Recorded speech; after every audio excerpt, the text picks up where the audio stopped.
그러니까 이런 정치적인 사안들이 있었던 사람이기 때문에 또 친구도 프로돈 같은 사람이 있었기 때문에 이 사람이 나중에 정치에 발을 담가야 될 만한 환경이 됐을 때 전혀 거리낌 없이 자기가 참가를 해요. 그래서 이제 대표적인 사건이 이 사람이 파리 고민이 있었잖아요. 네. 이제 역사적인 배경을 잠깐 설명을 드리면 네. 1872년에 그 비스마르크가 쳐들어와서 당시에 프랑스를 이끌던 나폴레옹 3세를 이제 잡아가고 네.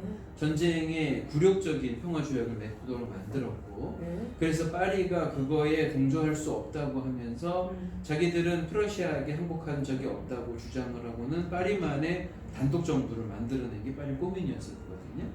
근데 그 꼬민에서 예술가들 몇 명한테다가 초대장을 꼬민의 뜻이 뭐예요? 꼬민은 그 커뮤니티라는 소리예요. 근데 영어로. 왜 우리는 꼬민하면 공산주의가 생각나지? 그게 그 꼬민이라는 말에 거기에 사회주의자들이 많이 등장을 했었던 데다가 그런 방식으로 게릴라 전인이 아니면 뭔가 약간 이제 전체 나라를 갖다 뒤집어 엎는 정치 전술들로 나중에 그렇게 키워져서 생각을 했기 때문에 그리고 파리 그래서 꼬민 저도 항상 파리 꼬민 하면 이 시대 때 얘네들이 공산주의 앞섰나 했는데 오늘 그 오해가 지워지네요. 그러니까 이게 사회주의자들이 많이 있었어요. 그 사회주의자들이 이 꼬민에 대한 거를 처음에 무슨 민주주의 정부니 뭐 이런 것들을 모토로 내세우긴 했었는데 이게 살짝 사회주의라고 정확하게 보기가 힘든 것이 이 사람들이 하고 있는 것은 이 되게 애국주의 정신이 들어가 있거든요. 보통 이제 그런 거랑 사회주의는 같이 양립되기가 힘든데 이 시대 때는 이제 그런 게 어느 정도 먹혔고요. 그리고 파리 사람들이 그런 꼬민을 만들어내면서 자기들이 자치정부를 만들려고 하게 돼요. 근데 그 자치정부를 만들 때 중요한 상징적인 사건이 몇 가지가 있는데 그때 자치정부의 의미는 뜻이 그러면 독일의 비스마르크 안에 놓여져 있었다는 뜻이에요? 지금 이런 거죠. 그 독일하고 나폴레옹 프랑스가 3세가 런던에 가 있고 네, 아니 나폴레옹 3세가 잡혀갔어요. 포로로 가다가 영국으로 바로 갔죠? 아니 거기서 죽었어요. 런던에 안 갔어요? 네. 아 부인이 갔나? 부인이 가고. 맞다. 나폴레옹 3세 거기서 죽었고요. 그리고 프랑스한테 항복의 조건으로 비스마르크 내걸었던 거예요. 뭐 막대한 배상금이니 뭐 뭐니 이런 것들이 있었을 때 파리는 우리는 그걸 그 조건 강화 협정을 거부를 하겠다고 하고 우리는 프랑스가 아니라 파리의 독립 지역이라는 걸 선포한 게 파리 꼬민이에요. 그래서 프랑스 정부가 짊어졌던 부채를 우리는 받지 않을 거고 너희들하고 싸울 거고 우리 독립국가야 하고 주장을 한 건데 굉장히 사실은 무리가 있는 주장이긴 했어요. 그런데 희한하게도 당시에 프랑스 정부도 지금 어수선한 데다가 독일한테 당했던 피해를 수습하는 데도 바빠가지고 파리가 그런 식으로 나가는 거를 약간 방치를 해버린 거예요.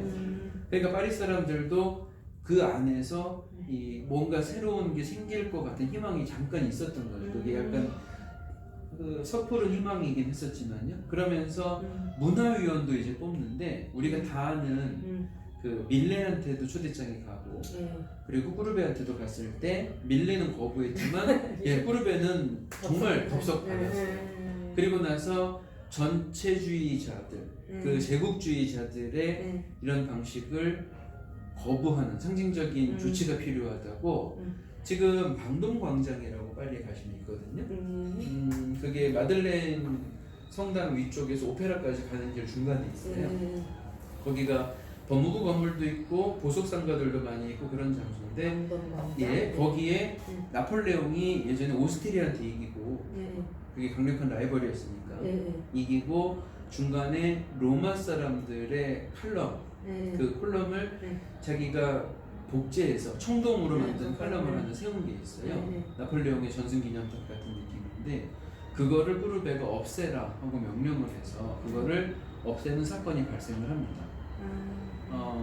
이제 이게 그걸 갖다가 이렇게 쇠줄로 밧줄로 당겨가지고 부러뜨리는 그게 자기들이 혁명의 정부이면서 이전에 있었던 유산을 받지 않겠다는 상징이었는데 이걸 프로베가 했는 거예요? 예, 프로베가 결정을 했다고 나중에 재판 과정에서 밝혀지게 되죠. 왜 재판 과정에 그 이후로 네. 접근하는구나. 예, 그 재판이 프로베가 이 일을 벌린 다음에 파리 꼬미는 당연히 진압을 당했고요. 얼마 가지 않아서 수많은 희생자들이 나왔기 때문에 꼬미나흐라 그래서 저쪽에 파리 페르라시에즈라는 묘지에 그 사람들이 위한 추모탑이 세워질 만큼 피해를 많이 입고 끝이 나요. 그러면서 파리 사람들은 어떤 좌절감이 생겼고 그 이후로 파리는 시장을 뽑거나 하지 못하게 자치구의 그 능력을 박탈당하게 돼요. 그래서 파리가 시장을 새로 뽑는 게 1960년대 와서나 다시 됩니다. 60년대 넘어서 68 그런 것도 다 있고 나서 파리가 시장도 못 뽑고 있다가 이제 80년대는 돼서야 겨우 시장 뽑거든요. 파리 꼬미는 하나 만들어가지고. 예, 그것 때문에 당했던 거죠. 그리고 나서 꼬뮌에 있었던 사람들이 전부 다 재판을 받고 처벌을 받는데 꾸르베가 이거를 파괴시켰다는 거에 대한 이 징벌로 꾸르베가 앞으로 그릴 수 있는 모든 그림을 미리 압류당해요. 그래서 꾸르베는 평생 동안 자기가 그리는 그림들을 국가에다 뺏기게 됩니다. 그러고 있는 차에 얼마 있다가 대통령의 암살 기도 사건이 있었고 꾸르베가 그 이후에 이제 막대한 배상금이니 뭐니 그거에서 일단 거기에서도 굉장히 곤경에 처해 있는데 대통령 암살 사건에 원래 면식범 내지는 상습범이라고 예전에 있었던 전과자들을 조회하는 경우들이 많잖아요. 그래서 어차피 밉상으로 찍혀 있는 데다가 이번에 있는 것도 아마 꾸르베가 했었을 거라고 누명을 쓰는 바람에 자기가 목숨의 위협을 느끼게 돼요. 그래서 이번에 감옥에 또 가거나 그렇게 되면 진짜로 죽을 수도 있으니까 망명을 가야겠다 생각을 해서 스위스로 도망을 가게 되죠. 레마노스 옆에 있는 작은 마을 시농이라는 데로 도망을 갔는데 거기에서 굉장히 불우하게 일단 경제적으로도 어려움에 처해 있고 자기가 이때까지 살아온 인생에 대해서도 굉장히 어려움을 느끼게 되면서 어떻게 보면 말년에 불행하게 죽기는 했었어요. 그런데 저희들이 지금 살펴본 것은 사실은 꾸르베가 처음에 등장할 때랑 이 사람이 자기가 유명세를 타게 됐던 어떤 그 방법에 대한 거, 그리고 이 사람의 그림을 그리는 철학에 대한 거, 그리고 나서 정치적으로 이제 어떤 격동에 연루가 되게 되면서 자기가 했던 행동으로 나중에 이제 그 대가를 너무 이제 가혹하게 치렀던 거에 대한 거, 그런 거를 본 건데 사실 이렇게 되면은 꾸르베의 인생 자체가 되게 뭔가 이야기거리가 많은 인생이긴 하지만 그림에 대한 얘기는 아직 조금 덜한 것 같아서요. 다시 그림 얘기로, 그림 얘기로 좀 돌아가도록 하겠습니다. 꾸르베가 그린 것 중에서 좀 덜 유명한 거 하죠? 덜 유명한 거? 글쎄요, 이런 건 어떨까 싶어요. 이게 여성 둘이 서로 옷을 벗고 침대에서 이렇게 있다는 것 자체로 약간 이제 동성애에 대한 표현이 아니냐고 그거 자체로 이제 문제가 됐었던 좀 그림인데 유별나긴 하네요. 예. 그렇죠? 그리고 여기에 이제 보통 저는 좀 그게 신기하긴 한데 서양 사람들이 붉은 머리라 그러는 게 사실은 저희들이 보기에는 갈색 머리카락인 경우가 되게 많았었어요. 근데 럭셔리도 붉은 머리 좋아하고 이렇게 붉은 머리에 대한 집착이 있어요, 남자들이? 모르겠어요. 그건 잘 모르겠는데. 근데 본인들 여자들은 붉은 머리 굉장히 스트레스 많이 받고. 그렇죠. 근데 이제 그 약간 그 부클레 이게 약간 곱슬머리로 돼 있다고 이야기를 하는데 저 곱슬머리로 돼 있는 여자분이 맥닐 휘슬러라는 미국 출신 화가하고 연인 관계였었다고 얘기가 있어서 예전에 이제 저 모델을 가지고 둘이서 쟁탈전이 있었던 거라는 가상의 소설도 나왔는데 아마 어느 부분은 맞는 것 같아요. 맞는 것 같은 게 거기에서도 모델로 자주 그려져서 있었다가 여기로 이제 넘어왔습니다. 근데 이 그림은 사실은 그 파리 주재 터키 대사가 따로 주문을 했던 그림이에요. 주문도 많이 했네요, 그 사람은. 네, 많이 했죠. 특히 약간 이제 에로틱한 그림 쪽으로 주문을 되게 많이 했던 사람이었었는데 이 그림은 그렇기 때문에 이제 터키에서 액세서리 같은 거를 거기서 준비해서 그 대사의 방에서 그렸다고 얘기가 나오니까 그런 것도 굉장히 값비싼 것들이 나오고 질감에 대한 표지나 그러니까 어떤 표현이나 또 여성 몸에 대한 표현이나 같은 게 굉장히 사실적으로 그려진 건 맞거든요. 특이하기도 하고 그래서 아마 꾸르베가 저희들이 지금 알고 있는 사안들이 있었잖아요. 그 전통을 거부하거나 자기 실제로 본 거를 그리거나 풍경화 자체에 대한 것도 새롭게 보거나 그런 것들이 이제 하나씩 하나씩 나왔는데 거기에 더해서 꾸르베식의 에로티시즘이 이제 나오는 거예요. 왜냐하면 그걸 묘사할 때 과감성이 더해지면은 네. 굉장히 그게 힘이 세지거든요.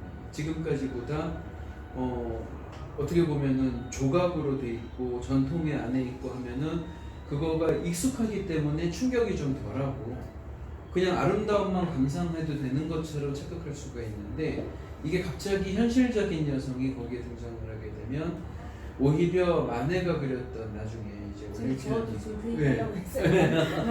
이런 거 보고 이게 이미 있었는데 왜 그걸 그렇게 많이 놀랐는지. 이런 그림들이 좀 은밀했었기 때문에. 이거는 이거는 개인 안 주문으로 나가고. 나중에 꾸르베가 네. 벌써 했네 그냥 네. 그렇게 된 거고 이게 거기다 살롱에다가 전시를 해버리는 거랑 좀 다른 문제입니다. 그래서 그렇구나. 이게 더 앞에 있어도 네. 얘가 안 유명해서 그렇구나. 그렇지만 사실은 꾸르베의 생각 속에 일단 마네가 했던 생각이 미리 더 앞서갔던 거죠. 그리고 이 그림 안에서 꾸르베가 좀 더 그 과감성 그리고 뭔가 이런 문제가 되는 거를 두려워하지 않는 것들이 좀 느껴져서 이런 점들도 되게 모던했었구나 하는 생각이 드는 그림입니다. 더불어서 꾸르베 그림 중에서 이제 자기 개인에 대한 것도 물론 있었지만 이 그림은 잘 안 알려진 그림인데 그 불면증 환자를 만나서 인터뷰를 한 다음에 그렸다고 얘기해요. 인소미아. 그래서 그 어떤 대상이 정신적으로 문제가 있다고 했었을 때 이게 비정상이다 하고 있었을 때 그 내면의 정신 안에 있는 문제를 내가 관찰함으로써 드러낼 수 있다 이렇게 생각해서 그림을 그리는 거라고 보시면 되거든요. 고야나 제리코로 마찬가지였습니다. 그런 정신에 대한 문제들에 사람들이 철학도 발달하고 그리고 개인주의도 발달을 하면서 관심을 가지게 돼요. 제리코 앞이었나요? 제리코의 뒤쪽이죠. 꾸르베가. 제리코가 더 앞이었어요. 제리코 예. 앞에서? 들라크루와 제리코가 같은 시대고 네. 꾸르베가 바로 뒤에 세대고 그리고 마네가 나오니까요. 그러니까 제리코 다음에 제리코 제리코가 다음에. 정신병자 그리고 네 맞아요. 고야가 맞아요. 정신병자 그리고 제리코가 그리고 이렇게 돼요. 그러니까 그 화가들이 정신병자에 대한 저기가 있네요. 매력적으로 생각하는 것 네, 같아요. 화가들이 항상 보던 게 아니라 뭔가 좀 다른 세계인데 화가들이 지금 개인주의가 발달을 하고 자기에 대한 그 관찰을 하게 되면은 다양성이나 아니면은 사람의 내면에 뭐가 있을지에 대한 탐구 정신이 생기는 것 같은 느낌이거든요. 그러다 보니까 이 사람이 정신적으로 문제가 있는데 할 때 그거를 그림으로 한번 드러내볼까 하는 노력이 생기는 거죠. 그렇게 됐을 때 이런 그림이 나타나는 거죠. 그러고 보니까 뭔가 이제 정신이 딴 세상 가 있는 것 같은 느낌이 조금 있기는 해요. 정상적인 레이디 맥베스도 생각나요. 레이디 맥베스. 뭔가 이제 사로잡혀 있는 것 같은 느낌. 그리고서는 암만 해도 꾸르베에 대해서 이야기를 할 때마다 사실은 좀 조심스러워지는 부분은 이 세상의 기원이라는 그림. 이것도 빠지면 안 되죠. 네. 그렇죠. 이거는 당시에도 사실은 공개가 안 되고 소문만 났었고 60년대 70년대에 걸쳐서 사람들한테 소문만 열심히 났던 그림이라고 해요. 근데 그거 있었잖아요. 네. 그 부쉐가 그린 네다. 네네. 그것도 있었잖아요. 그것도 알려지지 않은 그림이었어요. 숨겨져 있었어요. 얘만. 이거는 근데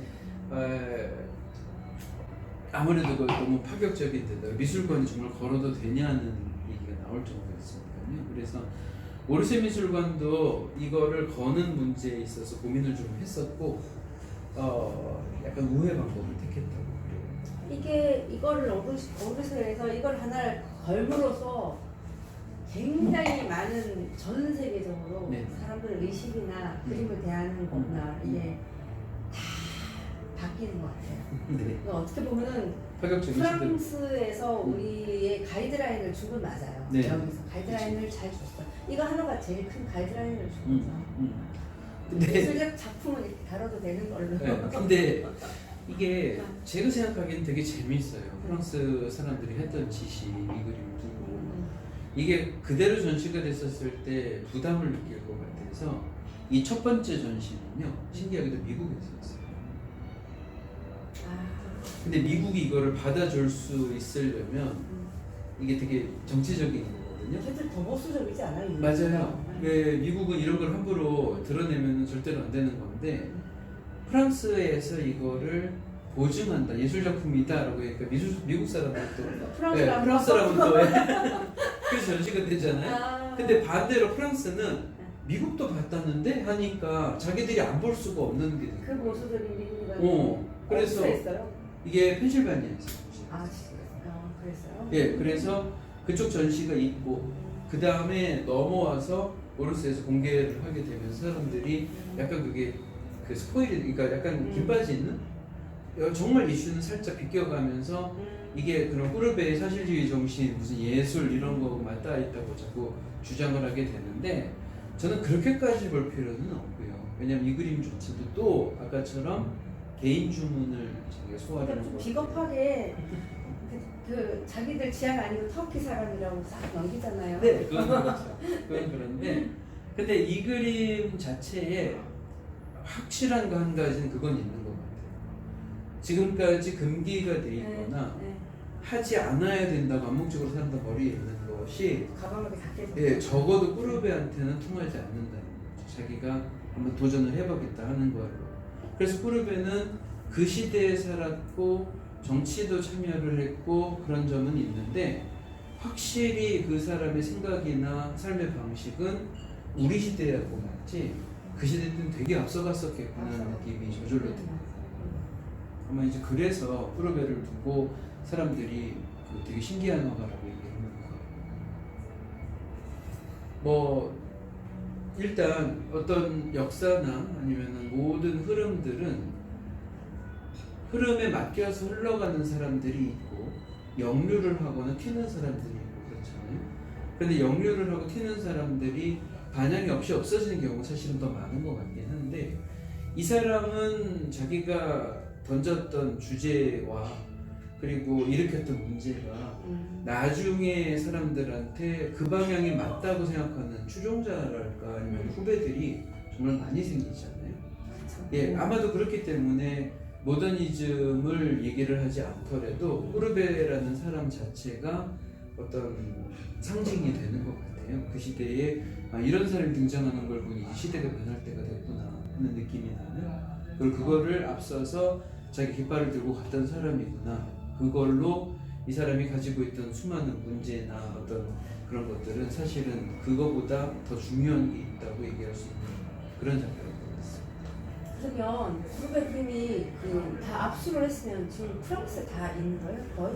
많은 부분이 프랑스에 있고요. 프랑스에 이제 지방 미술관도 있고 어디에도 있고 하면서 지방 미술 그게 아마도 지금 선생님 말씀하신 것처럼 그런 압수 과정이나 이런 걸 통해서 그런 것 같은데 그럼 그 이전에 자기가 살았을 때 파는 거는 외국으로 나간 게 있겠죠. 그 이후에는 네, 거의 그림은 다 프랑스 갖고 네, 있는 거예요. 그래서 프랑스에서 한 사람 개인의 그림인데도 꾸르베 작품은 미술관마다 다니시면 꽤 많이 볼 수 있거든요. 아마 이제 그런 이유 때문이라고. 미국에는 많이 없어요? 미국에도 꽤 있습니다. 그래도. 많이 팔았구나. 네, 많이 팔았죠.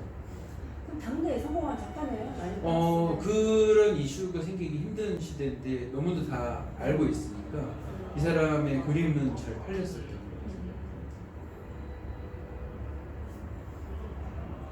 꾸르베의 영향을 가장 많이 받은 후세의 작가는 사조로 영향을 받았지 그렇게 딱 저도 머리 안 떠오르네요. 그렇죠. 그렇게 했었을 때 아마도 이 사람의 뭐라 그럴까요? 이런 식으로 투쟁을 하고 화두를 던져준 작가. 예, 그런 걸로 따지자면은 마네가 가장 적당하지 않을까 싶어요. 시대도 비슷하고 회화성, 그리고 회화성도 있고 아까 2차원적 그리고 거기에 어떻게 하면은 사람들한테 이슈가 돼서 자기 유명해질지를 잘 아는 마네는 거로 근데 비슷했었어요. 결코 꾸르베를 별로 거론한 게 제가 마네는 그런 식으로 제도권을 뒤집는 거보다는 그 제도 안에서 성공하고 싶었거든요. 그래서 마네를 두고 저희 지도 교수도 이제 했었던 얘기는 사실은 이슈만 만들고 자기가 유명해진 다음에 기존 시스템 안에서 그거를 잡고 싶어 했고 거기에서 유명해지고 싶어 했었기 때문에 마네를 두고 과거를 바라보고 있는 사람이 실수로 현대를 가는 문을 열었다고 얘기를 하는데 되게 색다르네요. 예, 그런 식으로. 그러니까 마네는 후르베랑은 같은 노선은 아닌데 하는 어떤 결과물로서 보면은 비교될 만큼 하는 짓은 비슷한데 네, 비슷한데 그 방향이 사람 아카데미로 네, 진출을 하고 싶고 이 사람은 네. 그럴 욕심이 없어요. 그럴 욕심보다는 사회에 어떤 큰 파문을 던지는 게 자기의 임무처럼 생각했다. 그런 경우라고 생각해 줄 수 있어요. 또 발전적인 건 파리지행이 아닙니다. 매번 그건 맞습니다. 파리지행이 아닌. 네. 버려져도 그게 딱 요인이 되는 게 되니까. 근데 제가 봤던 후르베 그림하고 오늘 색상이 많이 달라요. 네. 그 선생님 점은 그림은 중요한 게 다 복원된 건가 봐요. 지금 현재도 오르세 미술관에서 네. 화가의 아틀리에도 그랬었고 오르낭의 매장도 그랬었고 그리고 아까 그 보셨던 그런 풍경화들 대형 그림들은요 오르세에 오는 사람들한테 도네이션을 받아가지고 복원 과정을 투명 유리 뒤쪽에서 보여주도록 하고 있어요. 그래서 이제 그 두 가지가 있는데 그 그림이 복원되는 동안에 도네이션 했던 사람들을 계속해서 사이트에다가 올려가지고 나도 거기 참가하고 있다는 걸 알리면서 뭔가 미술관으로서 새로운 이벤트를 만들어내는 게 있어서 사람들한테 좀 더 가까워지도록 하는 게 있고요. 첫 번째. 두 번째는 요즘 복원의 추세인 것 같은데 컴퓨터 그래픽을 통해서 그 당시에 이랬을 거다라는 색깔의 원형에 가깝게 복원을 해요. 그러다 보니까 색감들이 굉장히 살아나고 예, 조금씩 리터치를 하는 걸로 만족하는 게 아니라 정말 그 시대 때에 가깝게 한번 복원을 하겠다는 게 있어서 약간 이제 그게 요즘의 유행인 것 같긴 하지만 약간 찬반은 좀 있습니다. 근데 색상은 더 맑아진 건 느끼는데 네. 그런데 이게 지금 그림이 이제 200년밖에 안 되는 걸 복원 막 한다는 게 앞으로 얼마나 많은 복원을 해야 돼요? 그렇기는 해도 네. 이게 손을 댈 때가 지금 넘어서인데요. 그 복원을 하는 대상이 그림값이 비싼 것부터 복원합니까? 아무래도 이슈가 되는 것부터 먼저 하기 때문에 네. 작거나 아니면 좀 덜 유명한 건 아직은 복원을 좀 안 해서 그러면 옛날에 시커먼 그림을 계속 시커멓게 있겠다 그렇죠? 네. 그건 없는 것 같습니다. 점점 더 시커머지겠네. 네. 네. 오늘은 톡톡 인문학 첫 시간으로 후르베를 알아봤네요. 네. 여러분 어떠셨나요? 재밌었죠? 다음 시간도 기대되는데 안쌤 다음 시간에는 어떤 작가인가요? 다음 시간에는 꼬리베보다 살짝 앞에 그 프랑스의 국민 작가라고 하는 외제네 들라크로아를 오, 들라크로아 좋죠. 예. 네. 그럼 다음 시간 들라크로아 기대해 주세요. 또 인문학 감사합니다. 감사합니다.